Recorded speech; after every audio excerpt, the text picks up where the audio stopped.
Oke, baik. Jadi nanti di akhir penjelasan saya akan kasih tugas seperti biasanya dan dikumpul paling lambat nanti sore ya. Sebentar. Setelah perkuliahan Zoom ada tugas dikumpul paling lambat jam 16 hari ini. Oke. Jadi saya sudah share di grup bahwa setelah perkuliahan ini akan ada tugas berdasarkan apa yang saya jelaskan dikumpul jam 16 paling lambat tanpa ada alasan apapun.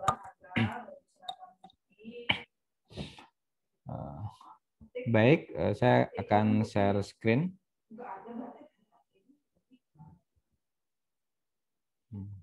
Kelihatan ya? Kelihatan nggak? Kelihatan ya? Gimana, kelihatan nggak? Kelihatan ya? Oke. Jadi hari ini saya akan menjelaskan tentang bagian paling inti dari kontrak adalah isi kontrak. Gitu ya. Ini sudah saya share sebenarnya kemarin di e-learning terkait dengan materi, cuman penjelasannya belum. Jadi apapun jenis kontraknya, di dalam kontrak itu hanya ada dua bagian penting dalam isi kontrak. Pertama itu bagian yang bersifat umum, kedua bagian yang bersifat khusus. Gitu ya. Apa itu bagian yang bersifat umum, apa bagian yang bersifat khusus? Biasanya bagian-bagian materi yang bersifat umum itu adalah klausul-klausul yang apapun jenis kontraknya di dalamnya pasti ada materi umum itu. Gitu ya. Beda dengan materi khusus. Kalau materi khusus antar satu kontrak dengan kontrak lain itu bisa saja berbeda. Tergantung isi kontraknya, gitu ya. Misal materi perjanjian tentang jual beli murabahah, tentu materi khususnya akan berbeda dengan kontrak yang berkaitan dengan pembiayaan mudharabah, tentu akan berbeda. Tetapi untuk materi umum, apapun jenis kontraknya, entah pembiayaan mudharabah, entah musyarakah, entah itu murabahah, itu pasti klausul-klausul umum itu pasti ada. Nah, gitu ya. Contohnya ini, nah ini materi umum. Jadi materi umum itu berisi klausul yang biasanya ada dalam kontrak seperti wan prestasi. Gitu ya. Wan prestasi itu ingkar janji. Jadi dalam kontrak Anda harus jelaskan bahwa sejak kapan seorang debitur, para pihak, itu mengalami wan prestasi. Gitu ya. Wan prestasi itu adalah jika seseorang tidak melakukan prestasinya. Wan prestasi ini terbagi dalam 3 hal. Pertama, seseorang dapat dikatakan wan prestasi jika dia tidak melaksanakan atau menunaikan prestasinya sama sekali. Misal saya berjanji untuk membayar angsuran setiap tanggal 5 di setiap bulannya angsuran mobil sebesar 3 juta. Ternyata tanggal 5 sampai akhir bulan lewat saya tidak membayar angsuran di tanggal 5. Itu kan prestasi. Atau kedua, saya membayar prestasi tetapi tidak sempurna. Contoh prestasinya saya harus membayar setiap tanggal 5 itu 3 juta. Tetapi saya membayar hanya 1 juta, gitu ya. Itu juga tidak sempurna. Saya membayar, saya melakukan prestasi, menunaikan prestasi saya, tetapi tidak lengkap. Yang harusnya 3 juta, saya hanya membayar 1 juta. Itu dikatakan non prestasi. Atau yang ketiga, saya dapat dikatakan non prestasi jika lewat bayar. Jadi saya harusnya bayar 3 juta itu setiap tanggal 5. Tetapi saya bayar 3 juta, tetapi di tanggal 8. Gitu ya. Itu juga non prestasi. Nah, klausul wan prestasi ini harus ada dalam kontrak. Untuk apa? Untuk menjadi dasar kalian ketika kalian nanti akan melakukan gugatan ke pengadilan, kalian tahu kapan sih seseorang itu bisa digugat secara perdata, kapan belum. Tapi kalau di dalamnya tidak ada klausul wan prestasi, kalian tidak akan tahu batasan kapan seseorang melakukan ingkar janji atau tidak. Gitu ya. Kedua adalah keadaan memaksa atau overmah. Itu bisa juga sebenarnya force majeure ya. Force majeure. Keadaan yang sulit, bencana alam gitu ya. Misalnya kalian ngutang di bank, ngutang di bank, kalian buka usaha rumah makan atau buka usaha kos-kosan, di mana untuk membangun kos-kosan itu kalian minjem uang ke bank. Maka kalian bilang ke bank bahwa saya setiap bulan akan bayar mencicil pinjaman saya sebesar 10 juta kepada bank. Kalau di dalamnya tidak ada klausul overmah atau keadaan memaksa atau force majeure, keadaan yang di luar dugaan atau bencana alam, maka jika kemudian ada entah kebakaran, entah musibah pandemi gitu ya, kalian harus membayar walaupun ekonomi kalian sedang sulit gitu ya. Tapi kalau ada keadaan memaksa itu ada di situ, klausulnya ada, misal saya akan membayar setiap tanggal 5 10 juta. Tapi nanti ada klausul tentang overmah atau keadaan memaksa. Namun demikian, jika nanti di kemudian hari terdapat hal-hal yang di luar dari kemampuan para pihak, entah karena bencana alam, entah itu karena ada pandemi seperti saat ini sehingga mengakibatkan pendapatan menurun, maka para pihak sepakat untuk mereschedule gitu ya, atau merestrukturisasi pembiayaan. Maka ini akan sangat berguna sehingga ketika Anda nanti tidak bisa melakukan pembayaran, Anda tidak digolongkan non prestasi, tetapi bisa tercover dengan klausul-klausul overmah tadi. Atau selanjutnya adalah penyelesaian sengketa. Misal gini penyelesaian sengketa ini. Misal saya di Palembang melakukan kerjasama dengan orang yang tinggal di daerah Ambon, gitu ya. Kita buat kerjasama antara saya yang di Palembang dengan partner mitra saya yang ada di Ambon. Secara hukum, kalau kita tidak mencantumkan klausul penyelesaian sengketa, gitu ya, ternyata tergugatnya saya, maka nanti asas acto serius forum rei, maka gugatan itu diajukan di mana tempat tinggal tergugat. Tetapi kan kasihan orang Ambon menggugat saya yang ada di Palembang. Akhirnya dalam klausul sengketa, penyelesaian sengketa itu akhirnya dibuat para pihak sepakat jika di kemudian hari ada sengketa, maka para pihak akan menyelesaikannya di pengadilan Surabaya. Kenapa Surabaya, Pak? Ya mungkin kita pilih yang di tengah-tengah. Sehingga saya ke Surabaya itu setengah, orang Ambon mau ke Surabaya setengah. Kan kalau nggak dibuat klausul, kebayang orang Ambon harus ke Palembang sidang seminggu sekali. Tapi kalau ke Surabaya kan kita sama-sama. Jadi yang dari Palembang ke Surabaya, yang dari Ambon ke Surabaya. Atau melalui Badan Arbitrase Nasional atau melalui Badan Arbitrase Syariah. Nah, ini contohnya. Saya ada kontrak, ini ada beberapa kontrak ya. Ini. Kelihatan nggak kontrak ini? Yang saya share kelihatan nggak? Halo, kontrak yang saya share kelihatan tidak? Kelihatan ya? Nah, misal ini ada force majeure nih. Klausul force majeure atau keadaan memaksa tadi. Ini dikatakan kewajiban salah satu pihak dalam perjanjian ini akan ditangguhkan atau tidak dapat dituntut untuk setiap keterlambatan atau kegagalan dalam perjanjian ini apabila dalam pelaksanaannya terhalang oleh keadaan memaksa force majeure dan penangguhan tersebut dilakukan sampai dengan berakhirnya keadaan memaksa tersebut. Jadi misal gini, saya katakan, tadi kan ada klausul one prestasi. One prestasi itu ingkar janji. Sehingga kalau kita ingkar janji, kita bisa dituntut, kita bisa digugat di pengadilan. Gitu ya. Tapi dengan adanya klausul force majeure, jika kemudian hari kita harusnya membayar, tapi ternyata karena satu keadaan memaksa, entah karena pandemi, entah karena longsor, entah karena banjir, harusnya kita membayar tanggal 5, tapi kita nggak bisa karena ada keadaan yang di luar kendali kita. Maka kita tidak dapat dituntut. Nah, di sini kan ada klausulnya, ditangguhkan atau tidak dapat dituntut untuk setiap keterlambatan. Karena kalau tidak ada klausul force majeure, jika kita mengalami keterlambatan, kita mengalami kegagalan bayar, kita dapat digugat orang di pengadilan. Tapi dengan adanya klausul force majeure, jika kita tidak dapat menunaikan kewajiban kita, maka gitu kan, maka kita minta ada penangguhan ya, atau restrukturisasi. Sampai kapan? Sampai berakhirnya keadaan memaksa tersebut. Gitu ya. Pak, apakah ini baku? Ya tidak. Ya tergantung kalian sampai keadaan memaksa berakhir atau sampai ekonomi keuangan perusahaan stabil. Itu tergantung kesepakatan. Karena pada prinsipnya kontrak itu tergantung kesepakatan para pihak. Nah, selanjutnya nih misalnya. Kemudian apa sih yang dimaksud dengan force majeure? Force majeure itu adalah satu peristiwa yang terjadi di luar kendali yang tidak disebabkan oleh kesalahan atau kelalaian pihak yang terkena dampak dan tidak dapat dicegah atau ditangani oleh pihak terkait.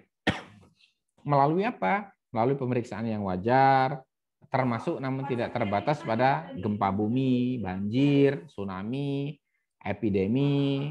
Itu kan nggak bisa kita elakkan ya, seperti banjir itu kan, kebakaran, pemogokan. Misalnya kita punya karyawan kita ternyata mogok semua. Karena mogok semua kita nggak bisa produksi. Karena nggak bisa produksi kita nggak bisa jual. Karena nggak bisa jual kita nggak dapat untung. Karena nggak dapat untung kita nggak bisa bayar tagihan ke bank, gitu ya. Itu juga keadaan-keadaan di luar kemampuan kita, gitu ya. Atau ada perang, atau ada demo berbulan-bulan, misal sampai usaha kita lesu nggak bisa bayar, gitu ya. Atau ada ada hal-hal lain yang itu membuat kita tidak bisa berkutik, gitu ya. Itu. Jadi sekali lagi kembali ke sini tadi, bahwa klausul keadaan memaksa atau overmach atau force majeure itu nanti tujuannya adalah untuk melindungi kita, sehingga jika kita tidak dapat menunaikan prestasi kita di luar dari kehendak kita, artinya bukan karena kesengajaan, kita tidak bisa digugat orang, kita tidak bisa dituntut orang untuk mengembalikan kewajiban yang telah kita pinjam, sepanjang tidak karena kesengajaan kita. Nah, gitu ya. Misal, Pak, kebakaran kan tadi termasuk dari force majeure, Pak. Gimana kalau usaha kita yang bakar, Pak? Oh, itu beda lagi. Itu karena kesengajaan. Jadi kalau sengajaan beda. Ini adalah di luar kehendak kita dan itu tidak kita desain, gitu ya. Oke. Itu tadi tentang force majeure. Kemudian ada tadi penyelesaian sengketa, gitu ya. Nah, ini apabila terjadi perselisihan antar pihak pertama, pihak kedua, sehubungan dengan pelaksanaan penafsiran perjanjian ini, maka penyelesaian ini akan diselesaikan secara musyawarah mufakat. Nah, Pak, kalau mufakat nggak selesai gimana? Ada klausul kedua. Apabila dengan cara musyawarah itu tidak bisa, maka perselisihan melalui pengadilan negeri Bengkulu.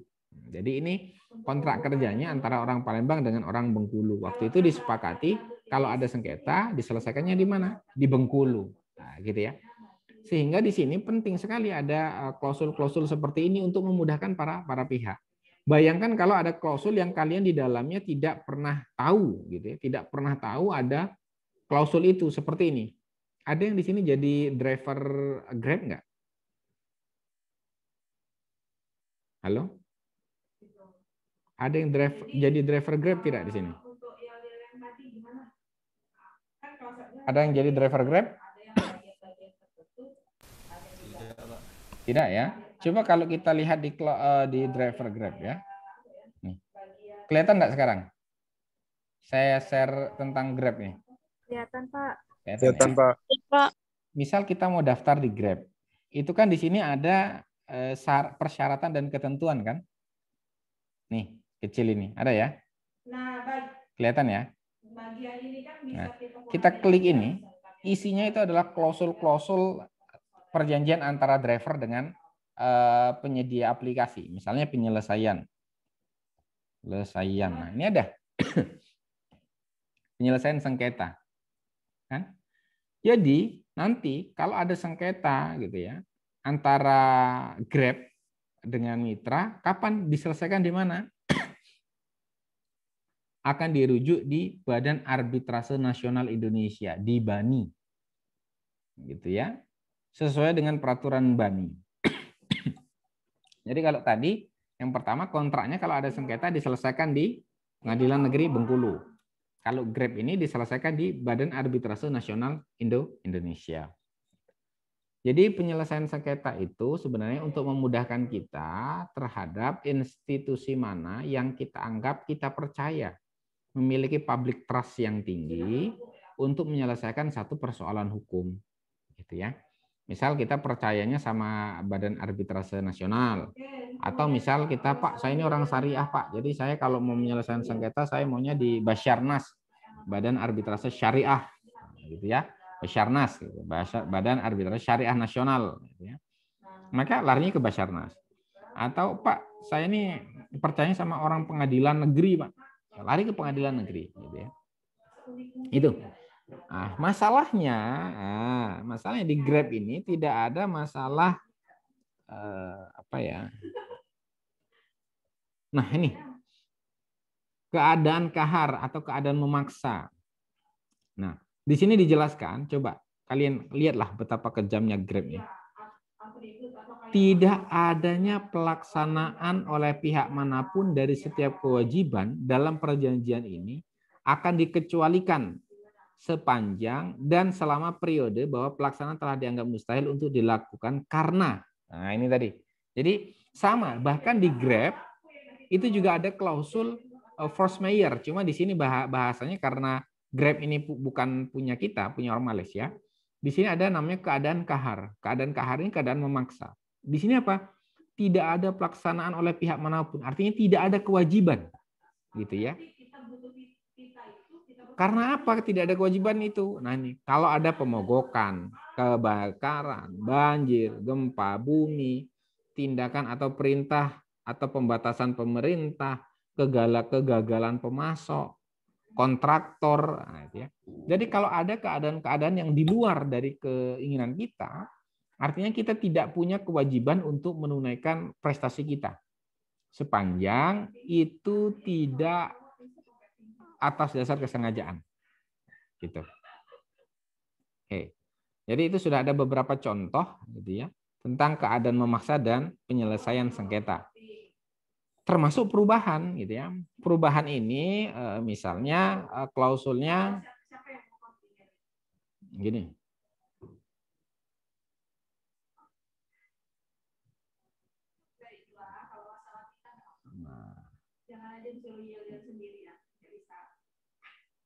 Perubahan ini biasanya klausul yang nanti ada, misalnya gini,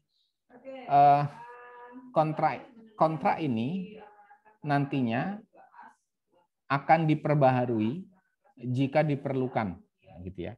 Jadi sehingga adanya klausul itu penting jika sewaktu-waktu para pihak menghendaki perubahan terhadap isi perjanjian, gitu ya. Jadi kalau kita pengen merubah isi perjanjian, yang jelas harus karena kesepakatan gitu ya, maka ada klausul perubahan. Jika sewaktu-waktu para pihak menyepakati untuk mengadendum atau merubah isi kontrak, maka sepanjang disepakati kedua belah pihak, maka boleh dilakukan, gitu ya.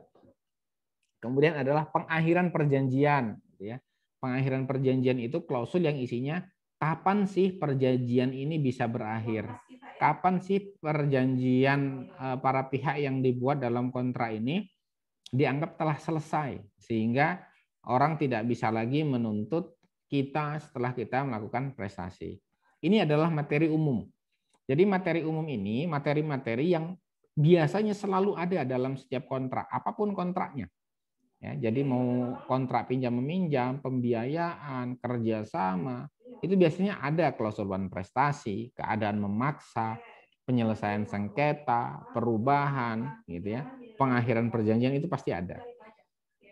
Nah, selanjutnya adalah materi khusus. Nah, kalau materi khusus ini dia berisi tentang klausul-klausul khusus yang membedakan antara satu perjanjian dengan perjanjian lain. Misalnya,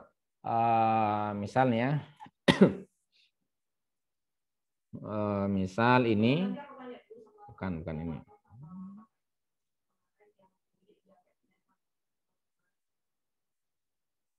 Nih, bukan. Nah ini misal ini.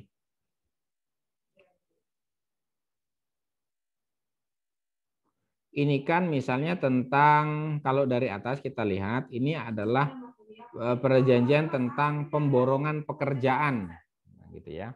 Maka karena ini perjanjian tentang pemborongan pekerjaan, ya isi klausulnya apa? Ya misalnya tentang jenis dan ruang lingkup perjanjian, jangka waktunya, waktu kerjanya, hubungan para pihaknya bagaimana gitu ya. Kalau perjanjiannya tentang hutang piutang, ya jelaskan pokok hutangnya berapa, kapan akan dibayar, dengan cara apa, setiap tanggal berapa, itu klausul-klausul yang ada dalam materi-materi pokok perjanjian ya. Jadi ini kan gambaran pokok perjanjiannya apa? Misalnya perjanjian tentang pembiayaan kredit, pembiayaan murabahah, misalnya perjanjian tentang kerjasama, itu pokok perjanjiannya. Setelah digambarkan pokok perjanjiannya, hak dan kewajibannya apa dari perjanjian itu? Misal kita buat perjanjian kerjasama, maka hak saya apa dalam klausul perjanjian kerjasama itu? Apakah saya berhak untuk mendapat komisi? Apakah saya berkewajiban untuk menjalankan kerjasama ini? Gitu ya. Itu dibuat sesuai dengan perjanjian yang kalian sudah buat kemarin. Selanjutnya, ini adalah bagian penutup ya. Jadi penutup ini biasalah intinya bahwa perjanjian ini misalnya dibuat 2 rangkap, di mana antara satu rangkap dengan rangkap yang lain itu memiliki kekuatan hukum yang sama, sehingga baik yang dipegang satu pihak dengan pihak lain itu memiliki keotentikan yang sama. Ya kan tidak boleh juga perjanjian itu kontrak yang dipegang A asli, yang ini palsu, nggak boleh. Jadi penutup itu biasanya isinya seperti itu, yang menjelaskan bahwa akhir dari suatu perjanjian itu dibuat, kemudian menerangkan bahwa kontrak yang dipegang oleh para pihak itu memiliki kekuatan hukum yang sama, sama-sama asli, sehingga jika kemudian hari ada sengketa, perjanjian ini dapat dijadikan sebagai alat bukti di persidangan. Oke? Oke, jadi itu untuk pertemuan kali ini. Pertemuan kali ini intinya saya bahas tentang isi kontrak. Jadi isi kontrak itu tadi ada yang bersifat umum. Sifat umum itu adalah isi-isi kontrak yang hampir ada di setiap kontrak, seperti wan prestasi ya, seperti keadaan memaksa, seperti penyelesaian sengketa, seperti pengakhiran ya, seperti pengakhiran perjanjian. Kapan sih perjanjian ini berakhir? Dengan cara apa perjanjian ini berakhir? Itu klausul yang bersifat umum. Baru nanti klausul yang bersifat khusus itu memang klausul-klausul yang itu spesifik, yang membedakan antara satu perjanjian dengan perjanjian lain yang dimiliki dan dibuat para pihak. Gitu ya. Jadi mungkin itu penjelasan kali ini. Untuk selanjutnya saya minta kalian buat tugas seperti biasa. Dilanjutkan saja karena dilanjutkan dari materi kontrak drafting yang sudah ada kemarin. Jadi kan biasanya setiap habis pertemuan kan saya minta kalian buat tugas gitu ya. Nah, sekarang sampai ke bagian isi. Silahkan dibuat bagian isi, sesuaikan dengan kontrak yang kalian buat di awal. Kira-kira kontraknya tentang apa, sesuaikan saja. Dari sini ada yang ingin ditanyakan?